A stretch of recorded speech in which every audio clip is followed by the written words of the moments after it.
You will hear a new student, Stefan, talking to an assistant, Anna, at the student union about his membership. You now have 30 seconds to read questions 1 to 6.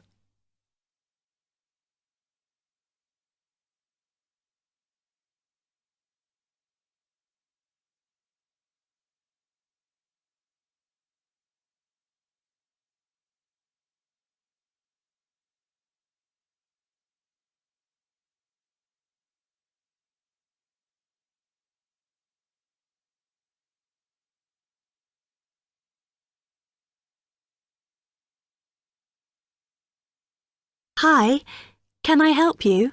Yeah, I hope so. This is the first time I've been down to the union. I'm a new international student, and I just wondered what to do. Oh, right. Well, normally we ask international students to fill out this form, and we put your details on the wall by reception. Then other students can contact you. It's a way for everybody to get to know each other. It can be a bit lonely otherwise. Oh, I see. What's your name? I'm Anna, by the way. It's Stefan Unger. OK, well, just write that there, next to name, and then fill in the rest. Right. What does it mean, degree program? Oh, just if you are an undergraduate or a postgraduate. Or maybe you're just here for a short course? I'm a postgraduate. Oh. Do I need to say what in? Not really. It's too much detail. But you should put your department so people who have the same interests or problems as you can get in touch. So I'm studying marine construction, so for department, do I put down the science faculty then? Just your actual department. That must be engineering, no? Oh, I see, yes. Then if you list what you like doing in your free time, not that we ever get any when we're studying, and maybe you can meet up with someone socially, or to join a club or something. Well, I like lots of things. Shall I just list them? My advice is to just put 1 or 2, like football and films or whatever. Otherwise, you'll get so many invitations, you won't get any time to work. Okay. I think I'll just list computer games, as that's my big interest. Oh. I haven't played football for ages. I may start to play once I get settled. Now, let's see. Next thing is languages. Yes, we find many of the international students get a bit tired of speaking English all the time. Sometimes they like to speak to someone in their own language. It's up to you. That is a good idea. I presume I don't need to put English down. Oh no, I put Italian and French. I can only speak German, my mother tongue. OK, well that's fine. Just put that. What does accommodation mean? Is that my address? We're trying to find similarities between people, and some people live in hall, some are in flats, some are in bedsits. So it helps if you say. I'm in hall, though I'd like to be in a flat, but that won't happen till the end of the first term. Put where you are now. You can always change it later. Then finally, just put your phone number. I haven't really got one. I haven't sorted out a mobile yet.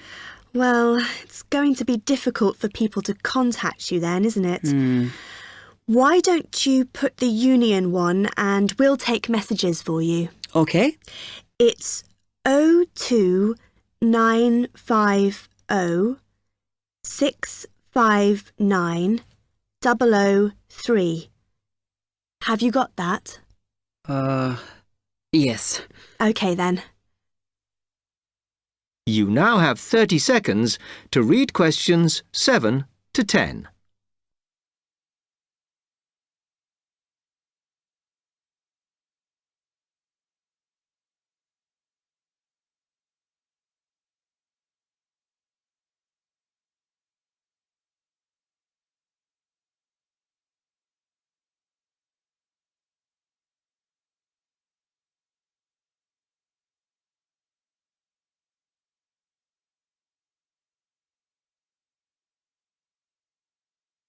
Oh, I had a couple more questions about the services you've got here. It says there's a photocopier here. Yes, you need to get a card from the shop, and then it's available to all students in the mornings. The union uses it after 1 p.m. Okay. I see also the union organises loads of events. Are they always held here in the union building? It looks big enough. If you're interested in something, you should check the poster or our website. In fact, we normally use the Round Theatre, opposite the conference centre for most events, because the sound system is better. Right, I'll do that. Also, I wanted to hire a van. Can I do that through you? No, you need to present a case, really. They're not just available for hire to anyone. The president said we have to limit who is allowed to hire them. The person you need to see is the transport secretary. She's on the second floor. Okay, thanks. The other thing is, are all the discounts we get with our union card listed on the back of the card? I thought there might be more. No, that's it, I'm afraid. Mainly books, clothes and music. Though we are currently negotiating to get one on newspapers, so that should be valid from next term. Okay, thanks a lot for your help.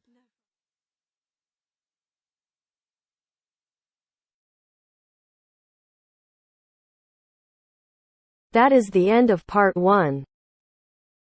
You now have half a minute to check your answers.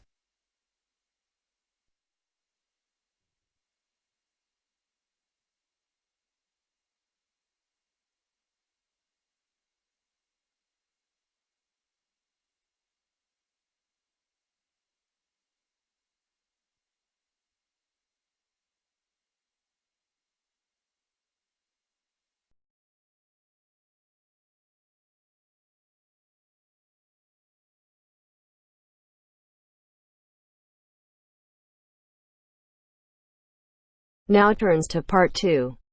Part 2. You are going to listen to a talk about au pairs in the UK. First, you have some time to look at questions 11 to 15.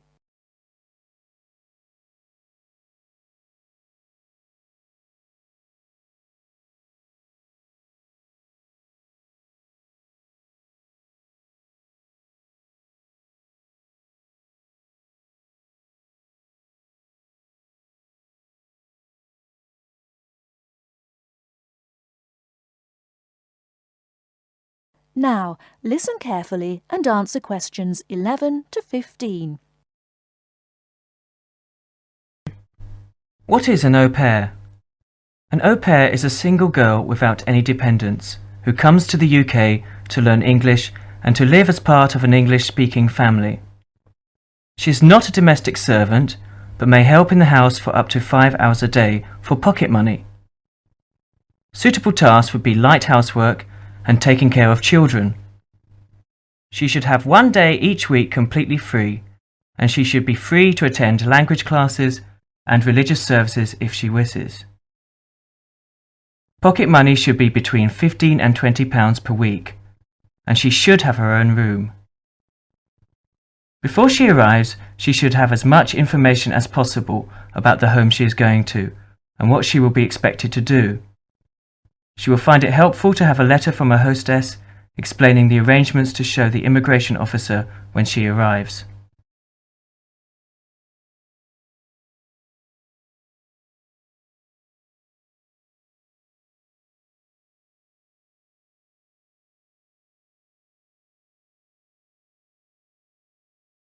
Before you hear the rest of the talk, you have some time to look at questions 16 to 20.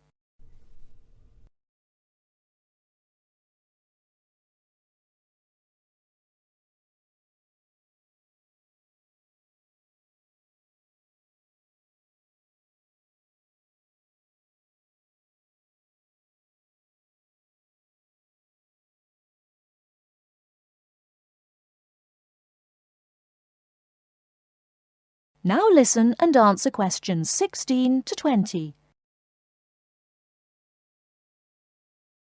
An au pair must be a single girl aged at least 17 and no older than 27 when she first becomes an au pair. She must be a national of a Western European country, which includes Malta, Cyprus, and Turkey. The longest a girl may stay in the UK as an au pair is 2 years. A girl who has been in the UK before as an au pair will be allowed to come to the UK again as an au pair only if the total period is not more than 2 years.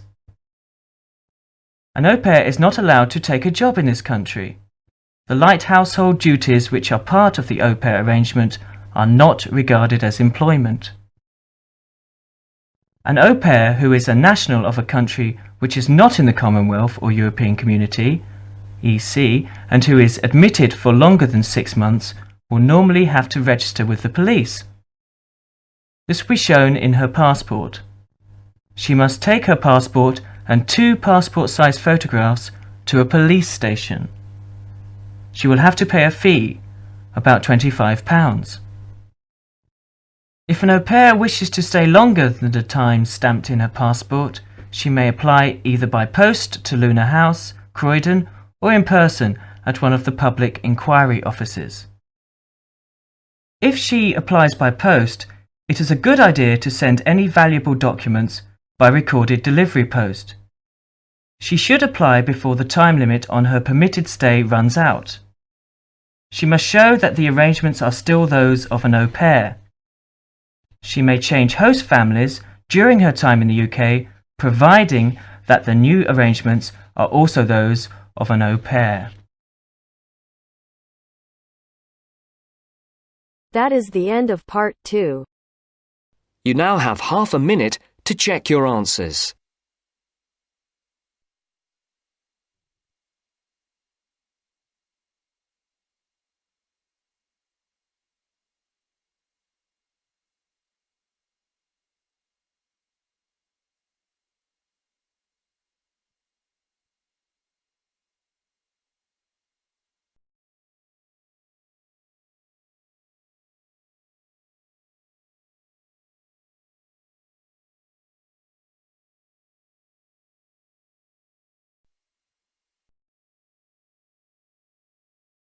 Now turns to part 3.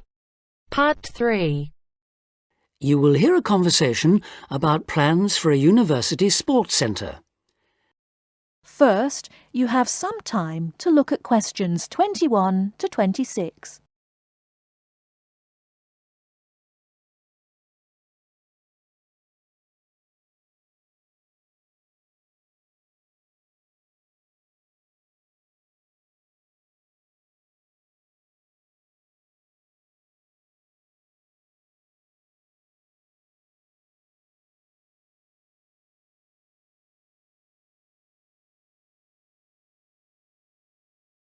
Now listen carefully and answer questions 21 to 26. Before we go on to look at specific sports, let's think for a moment about the non-sports facilities we really need here. Things like better changing rooms and showers. Yes. If this really is going to be a state-of-the-art building, it'll need to have high-tech amenities, but also places for people to chill out after all the exercise they've been doing. Somewhere they can meet up for a drink or whatever afterwards is essential in a place like this. But what else? How about a sauna? Those who use them say it's the perfect way to relax after you've trained. The trouble is, though, that there's a debate going on about how safe they are. Some say it's risky to be exposed to all that heat before or after strenuous exercise, which of course is exactly when people in sports centres want to use them. There have also been problems with people overusing them to sweat off weight. So, to avoid any possible dangers, I don't think I'd include them on my list. Talking of dangers, I wonder whether we ought to have some sort of facility where minor injuries like cuts and bruises and sprains can be treated. Maybe. It would seem to make sense with all the mishaps that are bound to occur when you have so many people running and jumping about and so on. Ah, hold on though. Isn't the new medical centre going to be built right opposite? Yes, it is. It should be finished by the end of next year. Then there's no point, is there? Anyone who gets hurt can go over there, where there'll be much better treatment than anything we could offer on site. Yes, I can see that. What we should provide, though, is a facility with full-time physiotherapists for everybody on the campus, that is. As well as treating people, they could work on prevention of things like muscle tears and strains. Right. And something else the new place ought to have, also as a way of preventing injuries, is somewhere to test just how fit people are before they start lifting weights or running long distances and so on. Yes, I was going to suggest that. When I was at the Newport Centre, they put me on a static bike to check out my cardiovascular system. Then they worked out how much body fat I had. All of it valuable information telling you exactly what shape you're in. Another thing I've heard some universities do, especially some of the newer ones, is provide rooms and equipment for lectures to take place actually inside their sports centres. How do you feel about that? Well, as it happens, I've got first-hand experience of that too. We used to have some of our sports science lectures right next to the main sports hall, and I think it made what we were hearing about seem much more relevant to the real world. So in that respect, I definitely think it's a good idea, yes. I can see that, though my own feeling is that we need to have more concrete reasons. The problem is that we won't have unlimited space, and somehow I don't think providing more lecture halls is going to be one of our priorities. So I'd be against that one, I'm afraid. Anything else? Well, just that I agree about the need to have a place where people can go for a chat and maybe have a coffee or a bite to eat together. That was something I always thought was one of the strong points of the centre in London. It was a great place to find out about new activities from the people who actually did them.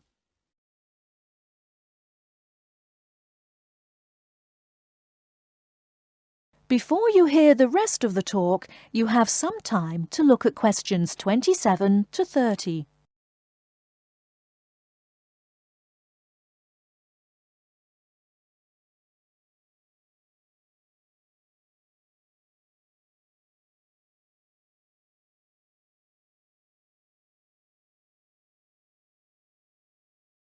Now listen and answer questions 27 to 30. So what about the main sports facilities themselves? What do we need? Well, we don't need a rugby pitch because there's already one on the campus. The same's true of table tennis, really. Most of the halls of residence for students have their own tables, so there's no point in using precious space here for any more. Agreed. Something none of them have, though, is any sort of pool. A lot of students have complained about this, saying they have to take a bus downtown if they want to go for a swim. Yes, that's definitely one for this place. Perhaps a jacuzzi too. That would be nice, wouldn't it? It would. Perhaps next to the squash courts, just down there to the right. They are very popular, by the way. I think we should have a couple more here, don't you? Absolutely. And another sport that's been growing in popularity is volleyball, especially since we did so well at the last Olympics. Don't you mean basketball? Yes, I do, sorry. Anyway, the point is that there is a court in the old gym next to the Students' Union building, but it always seems to be fully booked up, even though it's not very good. And there's nowhere else on campus to play. OK, let's have one of those too. How much space have we got left, by the way? That is the end of part 3. You now have half a minute to check your answers.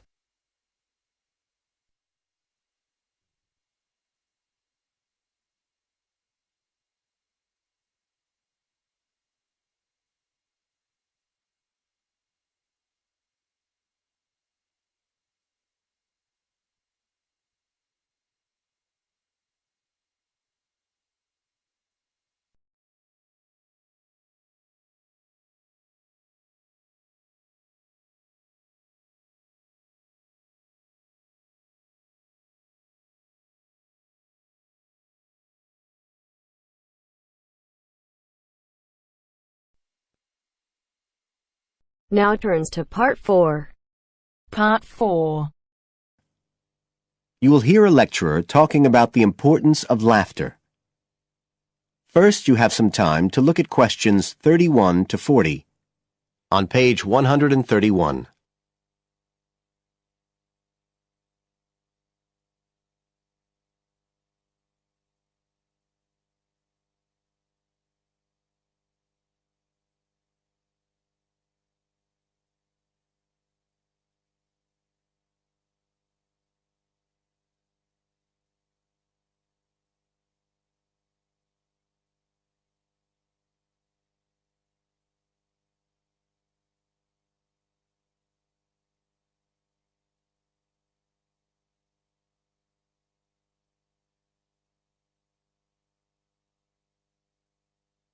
Now listen carefully and answer questions 31 to 40.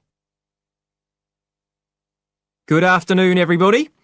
And in our second talk on social psychology, I want to look at the role of laughter in our lives, something that usually gets everyone smiling from the start.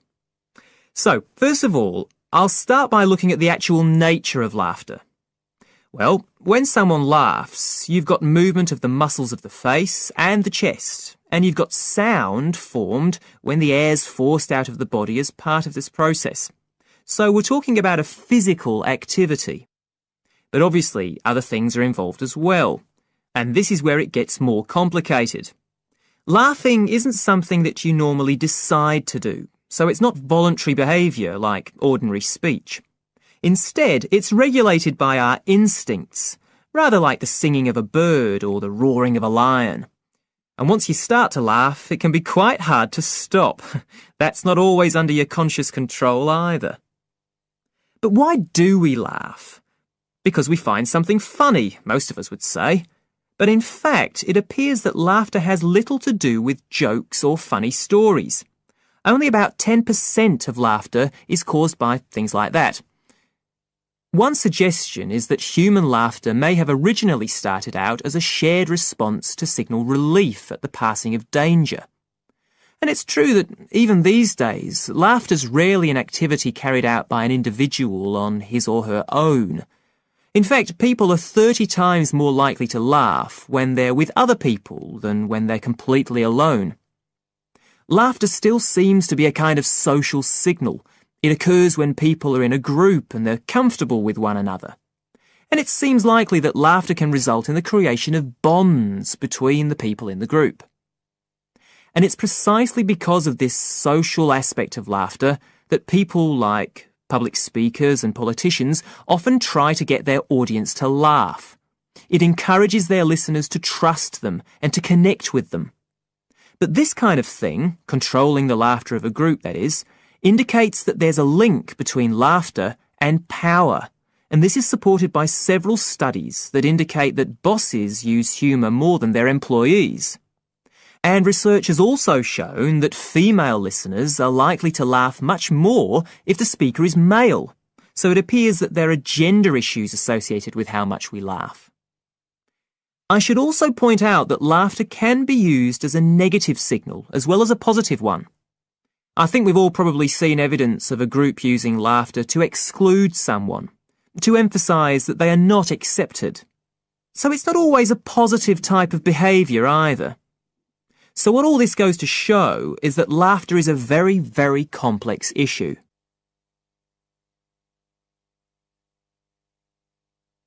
It does appear, however, that laughter has definite benefits.